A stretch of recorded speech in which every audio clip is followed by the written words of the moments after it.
Mimi kwa upande wangu, lakini nahisi ni mechi nyingi za mikoani, nahisi ndio mechi ambazo, kwa sababu tuseme kweli au tuwe wazi, japokuwa ligi yetu naamini sasa hivi imepiga hatua kubwa sana zaidi ya sana, lakini viwanja vya mikoani kidogo vinatufikirisha, kusema kweli, yani vinatufikirisha.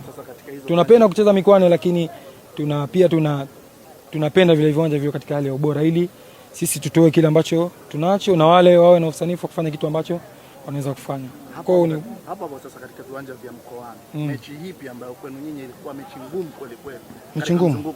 Nadhani mechi na Mbeya, kwa upande wangu sio ngumu, mechi sio ngumu, lakini mechi na Mbeya kwanza ilikuwa usanifu Mbeya City.